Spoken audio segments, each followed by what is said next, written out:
I'm Dr. Brenna Hassett. And I'm Dr. Jim Morris. And this is The Archaeology of Drugs. We're going there, yeah. We're going there quite soon, really. Well, there's only one person that we could really get to come talk to us when we're discussing the archaeology of drugs. And that is Professor Dave Robinson, who's a professor in rock art and archaeology. Yes. So welcome to the show, Dave. Thank you. It's great to be here. I appreciate it. The invite. Well, I think we have to start off with... So we had a conversation before recording about what to call this. And archaeology of drugs sounded straightforward. But it turns out that there's a lot more to the archaeology of drugs. That we had a bunch of different choices. I thought archedelics. Love archedelics. Is a good term. Right? Yeah. Dave and I are going to patent that. It's going to be our first album. If in doubt, make up a word. Yes. That is the post-processual way. Yeah. So I was thinking of psychedelics. I was thinking, but then you pointed out that there are entire other words and other realms of drugs. So what is an archaeology of drugs, the way you do it? Well, the reason why I like that term for this podcast is that it's sort of all-encompassing. And once you start going specific, so if you say psychedelics, when you start talking about a lot of indigenous peoples who use drugs, they weren't really using for psychedelics. They're more like sacred plants that had deep meanings to them. And there's a term called entheogen. So an entheogen is a term that's used for plants that are utilized by a culture in a deeply significant way. And also, psychedelics has this sort of 1960s connotation of a picture like kaleidoscopic imagery. And certainly, there are plants that do that. But when you talk about plants like my friend here, datura, she's more properly classified as a deliriant. And so the imagery that people experience is a lot different than you would think, like from LSD or those sorts of substances. So we should set the scene. So we will point out that on the screen behind us here in the studio are two glorious images. They resemble each other, but not entirely. So what is our first image here? This one is a painting. So it's a painting. Mm-hmm. It's a red spiral. And then on the other side, of course, we have another spiral. Yes. But that spiral is a specific thing. Yeah. Well, more properly, they're pinwheeling. Pinwheeling things. So there's a central circle and then the arms, almost like a galaxy. That's what I exactly. think of. I think it looks like a galaxy. Yeah, and you can see here that this is the plant datura. It's the flower, the bud, as it begins to open. And as it opens, it unfurls itself, and the corolla opens, and the petals start to form by this backward sort of almost Z-shape or S curve that goes on the end of the petals, and it pinwheels open, like this. So you called it a deliriant. Yes. And before that, am I going to say it right? An entheogen? Yes. Entheogen. You nailed it. Maybe this is what the podcast should be. We try to teach Brenna anything. The archaeology of entheogens. Entheogens. Yes. Okay. Yeah. And the reason why you're interested in this is actually that kind of larger... You were talking about the sort of special plants that have a special meaning in a culture. Yeah. And that's what entheogens are. And they're not necessarily this kind of weird sci-fi thing. Yeah. They could be. Yeah. Sounds like they could be. Yeah. But this is a deliriant. Yes. Why do we know this? Because many people have taken datura. So it's known as Jimson weed. It was, and that comes from it got into the food supply somehow in Jamestown, and it affected people there. Jamestown, the colony, Jamestown. Yeah. So Jimson weed comes from Jamestown, from an event that happened there. I did not know that. Yeah. And so, I mean, I don't know the specifics about that, but there are many descriptions of people who have taken datura, and I do not recommend that anybody partakes of this plant because it is very dangerous. It can kill you. it has many different alkaloids, and those alkaloids combine themselves in different ways, unpredictably in each plant and in different parts of the plant. And so in Native America, in the groups that I studied as Native Californians, they had long history of utilizing this plant and kind of understood to take it judiciously. And so, and the thing is that the plant puts you in, if you take enough of it, it puts you in a state where you don't remember taking it, and you accept everything that's happening to you as this is just really happening.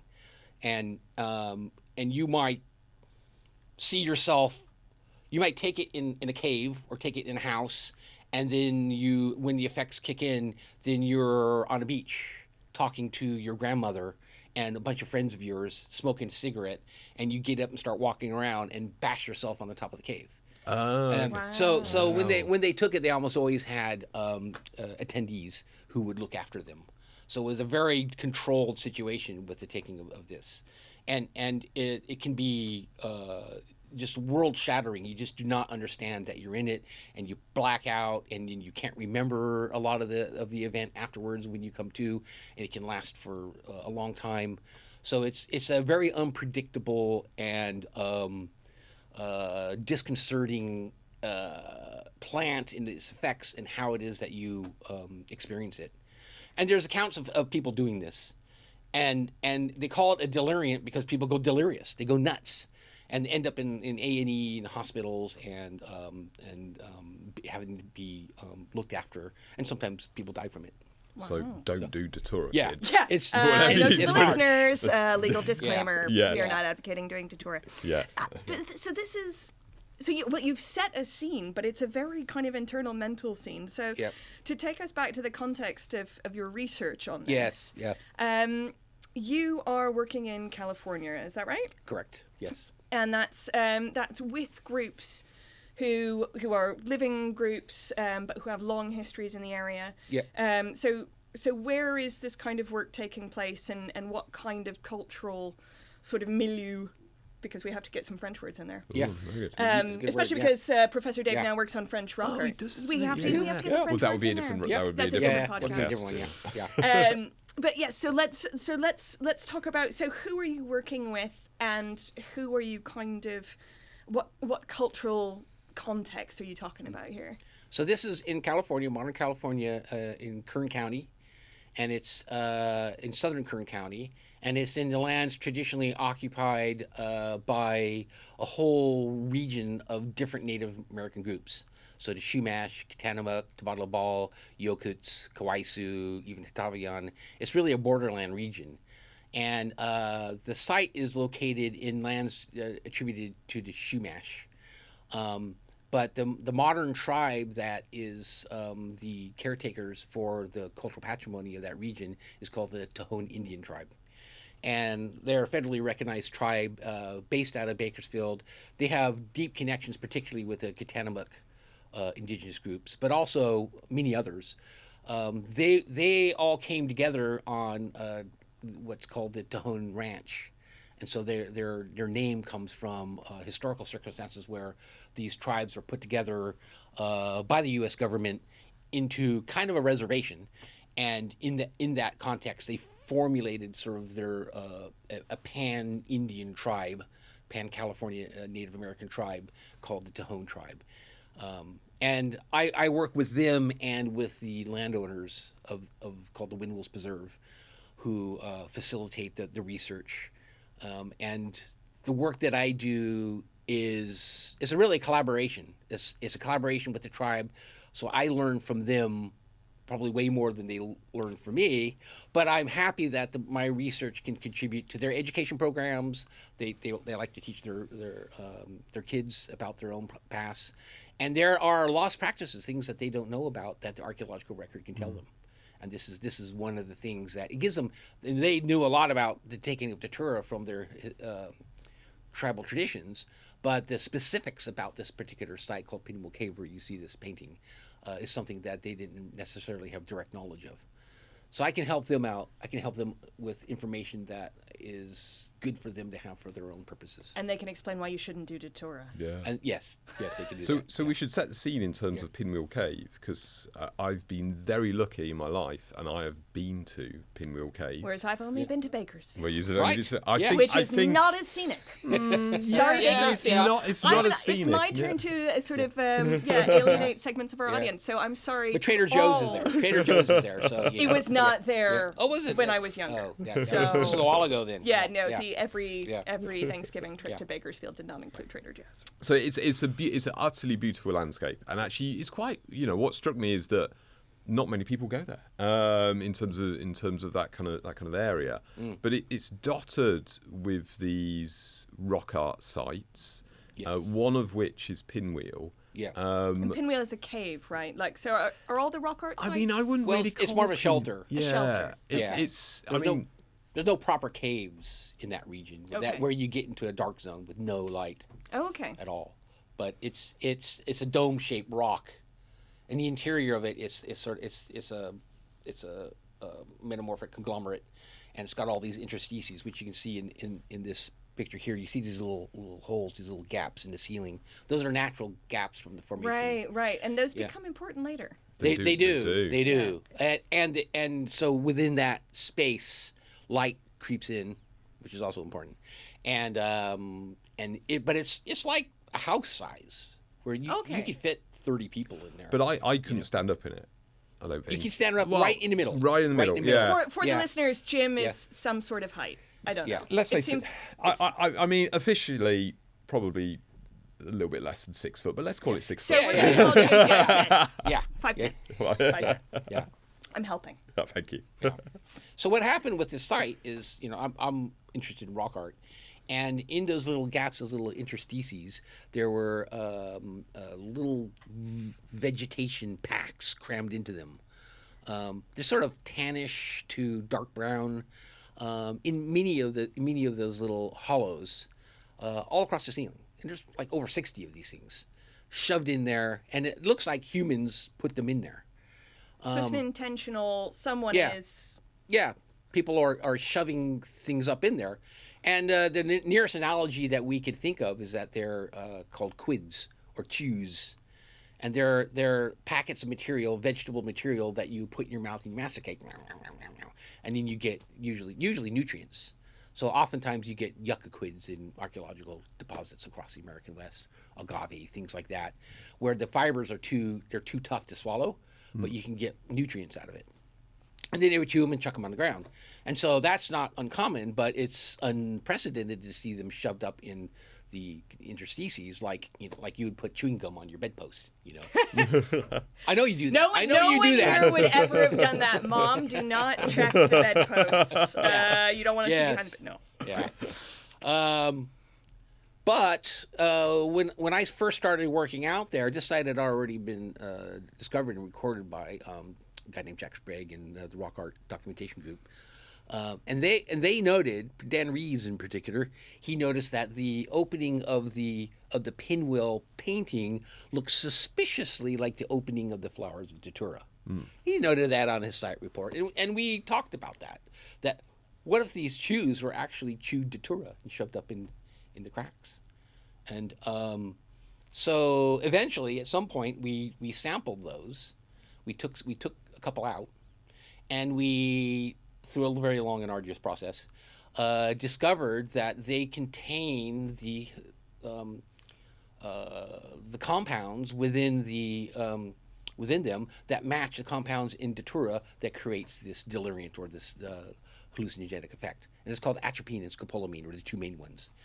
So right. So is it a good idea to chew this much datura? What is going on? That, I mean, this is we just had the discussion about the dangers of drugs. Yes. Which I feel like we should just re-emphasize. Yes. Just Don't do datura. Yeah. But so they are getting these compounds from these chews. Absolutely. And also we double checked that with scanning electron microscope, and they confirmed the cellular structure. And so it's datura. It's definitely datura. One of them was yucca. All the rest is datura. Okay. So, but we only sampled like 12 or so. Yeah. So there's still, the vast majority of them is still there. But like I said, this idea of entheogens, for native Californians, it's very well documented that they consume datura, particularly in coming of age rituals. Okay. Mostly lads, but also girls, and it was usually entering into puberty, adolescence thing, and it's a ceremony called the Tolowache ceremony. And there's tons of ethnographic documentation on this. And it goes all the way from this region down into LA and across that whole area.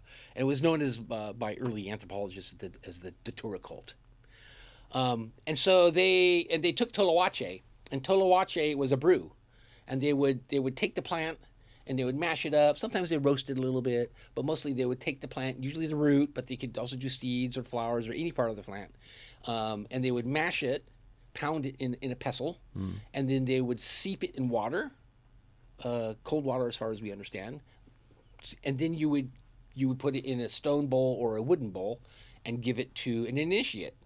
And oftentimes they would say, drink either the whole bowl or maybe 2 fingers. They would have a prescribed amount that you would drink, and then they would be with them over the ensuing events. And in those events, the kids who were going through this would have these deliriant experiences, and there's lots of different descriptions of what's going on, but primarily the idea was for them to enter into the supernatural and find a familiar or a power animal that will be their ally through the rest of their lives. And usually that would work. Sometimes they wouldn't be able to find one. And that was, but also it was the experience, the disassociative experience, this profound experience that they're going through that demarcates their transition from child to adult. Anthropologists love liminal zones, and liminal zones. Yeah. Liminal was on the loose. Yeah, the liminal was only mildly, occasionally fatal. Yeah. So what is datura then doing? If we know of various ceremonies that are using this water, what is datura then doing? Stuck in a chew that's been chewing gummed up in this bits of this cave. Why this cave? Yeah. Why there? Very good question. It's odd. It's very odd. The whole thing's very strange. There's no other site like it. There's no other site where we have chews in this sort of context. Some chews have been found at a couple other sites in the region, like 3 or 4 chews, and they've never been tested. But this is the only site that has this sort of clear association between the taking datura and rock art. And there's something special about the rock art itself, right? Like, because I spoiler, but I have read some of Professor Dave's work, and I have attended some of his open day lectures. Yes. But Pinwheel Cave has a very specific sort of do I say aesthetic? You're the professor of rock art. How do I describe the properties of Pinwheel Cave? It's sort of in terms of light moving. Oh yeah. Yeah. Well, essentially on summer solstice sundown, the sun sets towards the west, as it does everywhere, and a light beam comes in, and through the course of the evening, to sundown, dusk, it moves up across the floor, up the wall, and it doesn't illuminate that. It doesn't. It doesn't. It fails to illuminate. Yes. Yeah. It illuminates a critter next to it. And it looks like the head of a moth and kind of a human body-ish. And so it looks like the personification of what's called a hawkmoth. And the hawkmoth is the primary pollinator for datura. Right. And the size of it matches the size of the hawkmoth if it were to go onto the flower itself. So we think the picture of the sort of representation of this pinwheel of this datura flower. Yeah. And then next to it we have another rock art piece, which is this kind of anthropomorphized hawk moth. Yeah. And they have a real relationship in the real world. Yes. Yeah. Presumably some other relationship in some more metaphorical world. Yeah. So one way of looking at it is that so we think that this pinwheel represents the opening of the flowers of datura. And it represents kind of that this is the place where you take datura. This is the datura place, and the hawk moth partakes of the nectar of datura, and there's accounts of it actually getting dizzy and crazy itself. I did not know you could drug a hawk moth. Yeah, so there's we learn things. a publication like in 70s or 80s where they describe the effects of Did they actually drug the hawk moths deliberately? No, the hawkmoths did of their own volition. Their own volition. I was concerned about the ethics, but no, they were just observing them. That seems legit. And so there may be this metaphor, this analogy, just as the hawk moth partakes of the flowering datura, that hawk moth is representing like the person who's going to be taking it. So there's this analogy in the cave, like when you enter in this place and you see these paintings, it's sort of the background information of what's actually happening, linked into the actual species, the ecology of the local environment. Because what's very interesting also is that as the sun sets, the light hits the hawk moth guy, and then it vanishes shortly thereafter, and you're into dusk, and that is precisely the time when the flowers open. It opens in the evening, crepuscular. So the hawk moth is crepuscular and the flower is crepuscular. And so the painting itself is, and this is the time of year when datura is flowering. So everything about it is sort of indicating that this is the moment that these things happen. Both literally in terms of the ecosystem, but also perhaps figuratively and in an analogy with the actual partakers. There's a load of great stuff going on there, isn't there? It's good that in that actually you've got that knowledge of the natural world that people are expressing in there. Yeah.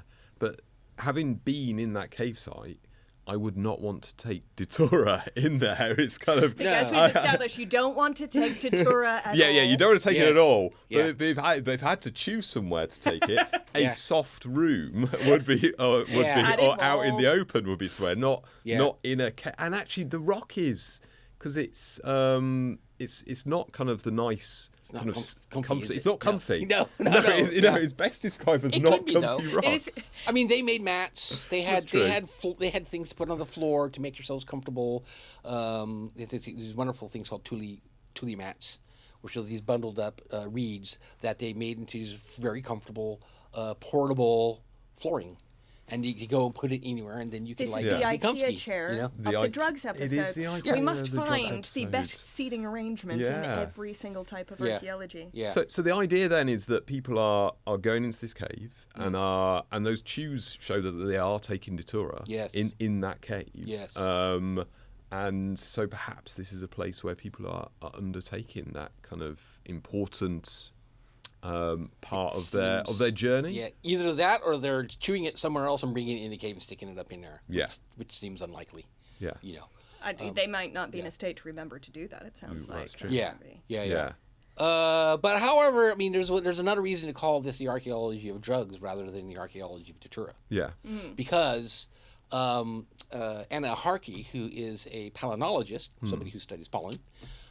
In Montpellier in France, she took a big packet of the chews or quids. There's one that had like a dozen of them in there, a whole bunch, all in one packet. Yeah. And, as well as the rest of them, she took samples and she looked for pollen in them, and none of them had datura in them, but the one that had that was full of all these different chews had a species called Lomatium.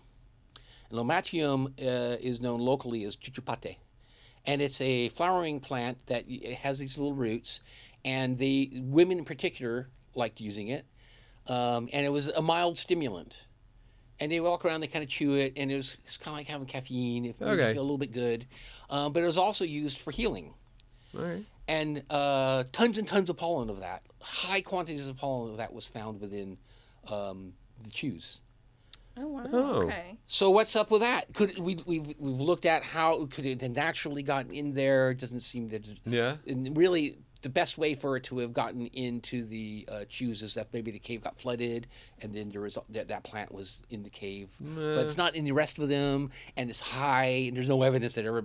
So this is a separate. This is like a little packet worth of chews. Yeah. That I assume have been chewed. Yes. So it's like someone has taken everyone's chewing gum and made a massive ball of chewing gum and kind of stick it so up one way to look at it is perhaps this is one of these coming of age ceremonies, and then all the different Jews got put in one, or maybe somebody was doing it in subsequent nights and didn't put it all together. It's difficult to know exactly the context for that. But we also found some potsherds in the cave. Okay. And I've been excavating in that region for over 20 years, and we found 5 potsherds. Only potsherds we ever found. This is the best kind of archaeology. In that cave? In that cave, yeah. Okay. And the team from Strathclyde, Kelly Brown, who discovered the atropine scopolamine in the quids, she looked on the surface of the potsherds. Yep, atropine scopolamine on the potsherds. So they're drinking like this datura. water that you were talking about with the sort of seeped Toloache. They're drinking Toloache. So we weren't able to test it for any of the alkaloids associated with lomatium. But so you have in this cave evidence of Toloache being brewed in pottery, and there's no accounts of that ever happening. Yeah. And chewing. And chewing is extremely rare in the ethnographic record. So there's something going on here. This is why I'm saying this gives information to the tribe about practices within their own past that these practices are not recorded in that way. Yeah. We know they are taking datura, but those specifics are very So there's unique. also not just kind of one event occurring here with drugs. There's a number of different kind of types of activities as well. Yes. For the pottery, when does that date to? The pottery is almost certainly historical. Yeah, that's what I was wondering. Yeah. Yeah. So after European contact, the Spanish show up in like the 1790s primarily, and then in this region, it really kicks off like in the low 1800s, 1820s. Then you get the Mexican period after that, and then the American period. And so this tribal group that I said formed at the Tejon Ranch. It was a region called the Sebastian Reserve. They were there in the 1860s, and we have beads that go back to the Spanish time period, through the Mexican time period. But there's beads that were made in the American time period there, and percussion caps. And percussion caps were the firing mechanism for firearms that were transitional between front-loading muskets and then proper bullets. And percussion caps were primarily. Oh, it's a pop gun. Yeah, pop gun, 1840s, 1860s, that time period. For people who did not have a misspent American childhood. Yeah, I was just saying. It used to be a kind of toy gun that you would have basically a cap. Yeah. They're cap guns is what they're called. Oh, Yeah. okay. You had a cap gun, surely. I Were they still allowed I grew up in the 80s. Yeah. We were allowed them in the 80s. Okay, Yeah. So we had them as well. Yeah. So, Also in an unnamed decade. Yeah. but it doesn't date it. Just doesn't date it to your childhood. No. Just dates it to the probably the 1860s, during the time of when Native Americans were on the Tejon lands. Yeah. So it's quite likely that what's happening is that this site's being used in the historical period. So it's a site of continual use. Yes, it was being used in very late prehistory before the European contact. And it continues. We got that from the radiocarbon dates and other material. Okay. But it continued to being utilized at least up until the 1860s. Which is telling us another sort of story, right? About how people are dealing with incoming groups and maintaining traditions and dealing with health. Because one of the reasons why I like the idea of calling this the archaeology of drugs is that lomatium is medicine. And in all of my conversations that I've had with Sandra Hernandez, who's a member of the Tejon tribe, who's been my main contact in terms of trying to learn about